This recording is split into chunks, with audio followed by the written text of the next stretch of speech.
Hello Ghana, hello Africa, welcome to Raw Entrepreneur. I'm your host, Jocelyn Enyona Machakao, and today we'll be talking to two lovely sisters who decided to come back to their country, Ghana, to start a chocolate business. Come on as we interview them.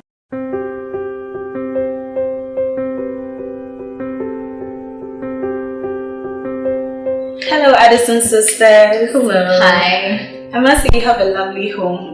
I'm so fascinated with the things I see here. Thank you so much. I have a few questions to ask you because I know a lot of people are wondering what 57 chocolate is. So 57 is short for 1957 when Ghana gained its independence. Yes. So 57 was a very pivotal year.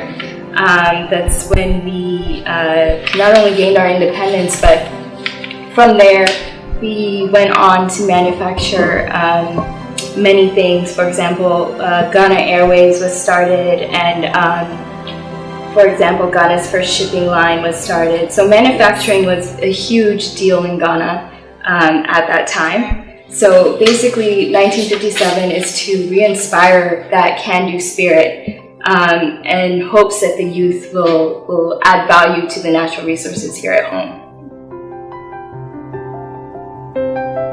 The aha moment began when we were actually in Switzerland.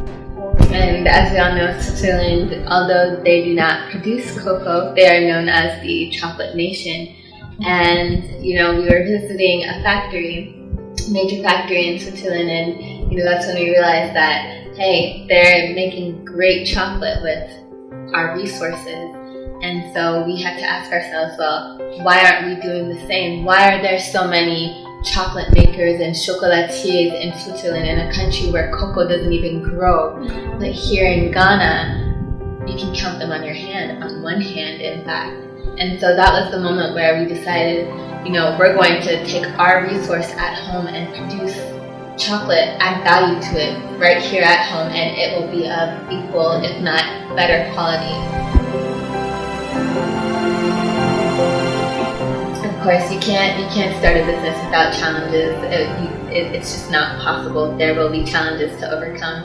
But I would say one of the major challenges was, learning the context of Ghana, because, we, like you said, we're Pan-African, so we have background in the States, in Senegal, in Europe, and in Ivory Coast. And the Ivory Coast. And the way things are done, for example, we moved here from Switzerland. The way things are done in Switzerland are not necessarily the way things are done in Ghana. So it's learning to be flexible and adaptable and understanding and knowing your context, and that's pivotal. Mm-hmm. That's impressive.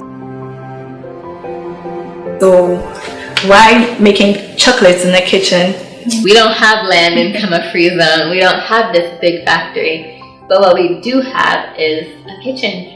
So one thing, knowledge, and one thing that you learn is you learn to work with the resources you have, and that is key, because you can have a tiny little resource, but it's a seed, and you water it and it grows.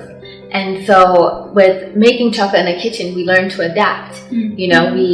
We study what it takes to make chocolate on a large scale, and believe me, we're starting small, but we're going global, and you'll see 57 chocolate in our factories all over the world.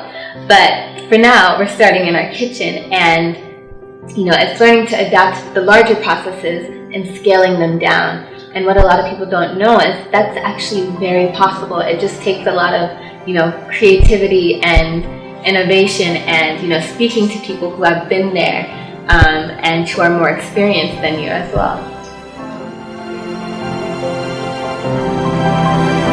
So a big thing for us and a big thing for our branding is we want our chocolate to be art, to be a reflection of Ghanaian art. And the one thing that is very representative of Ghana are Adinkra symbols. As you know, there are almost hundreds of Adinkra symbols, and they all have a significant meaning. Mm-hmm. So we have about 12 in our collection, and we're actually looking to get them all. Yeah. That's our goal. Yes. So right now we make about 6 varieties of chocolate. Okay. We have 2 dark chocolates. We have a 73%, which is when I say that, it means the percentage of cocoa in the chocolate. So we have a 73% dark chocolate, and then we have a darker one, an 88% dark chocolate, which is also infused with baobab. And then we have our milk chocolate, and we have our mocha latte, which is a white chocolate, but it's infused with coffee. And then we have our regular white chocolate, as well as our bisap or sobolo, or you guys know as sobolo, or hibiscus white chocolate as well. So, on a lighter note, what are your hobbies? For me, I love to dance. Whoa. Yeah, I love dancing, but then I also love working out. So recently I just picked up weight training.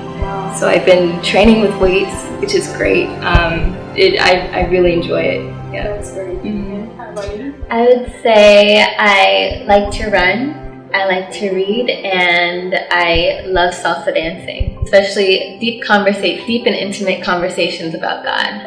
Like that. Wow, so religious.